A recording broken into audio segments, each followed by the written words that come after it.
Alam sa namin, what's up mga kasoya? So, tapos na kami sa panagdalag dito sa Palaisdaan ni Papa Miro, no? So, may nahuli kaming dalawang malaking dalag at saka may maliit, uyo at saka yun, may alimango na nakapasid likad sa butas nito. Ngayon nakuha namin yung mas laruan, food trip namin mga kasoya. Pikil lang kakas lang, kumain nga, ikot naman. Shout out mga kasoya! Alisan natin na, awanta sa aqua na, hindi pa na, kulay. Kaliskis. Ingir. Ipikil lang sa puro, nang baso na sigkam kagina. Yan pa, so nasigam kagina, last hour. So ayun na nga mga kasoya, so itong dalag na to ay nahuli ni Likids. Sabi niya last hour daw, so yun, nilinisan natin mga kasoya para may food trip na natin mga kasoya. Okay, so panurin natin kung paano linisan ang malaking dalag mga kasoya. First step natin dito ay tanggalan muna ng kaliskis mga kasoya. So yan mga kasoya, yung dalag na nakuha ni Likids. So lilinisan natin mga kasoya. So ayun na nga mga kasoya, so next step natin dito ay tanggalan ng kaliskis dito sa ulo ng dalag mga kasoya. Kasi nga po mas madali maluto kapag tanggal lahat ng kaliskis mula katawan hanggang ulo ng dalag mga kasoya. Sasangin na, saan ba?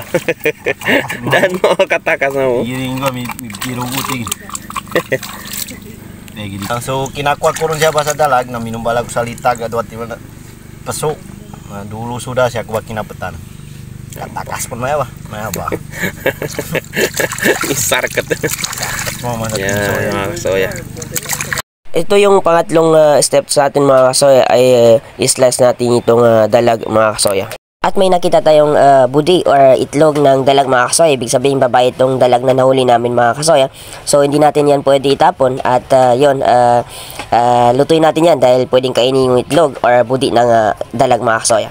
Ang tanggalin lang natin dito itong lamang loob dito banda sa ulo ng dalag mga kasoya dahil hindi yan pwede kainin at dapat yan itapon mga kasoya. So ganyan po dapat linisan ang malaking dalag bago natin isalang sa masarap na luto mga kasoya. Mga kasoya, ito yung pangalawang dalag na nahuli ni Zaido. Ito yung una pala.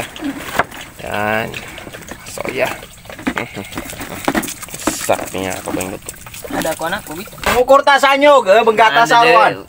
To, arwan na to. Nasi kapi dato ringgo. So yan nga mga kasoya, so nagkudkud na ng nyug si Weng dahil yun ang mayiging sabaw natin dito sa luluto natin na malaking dalag na nahuli natin sa loob ng Palaisdaan mga kasoya. So God bless!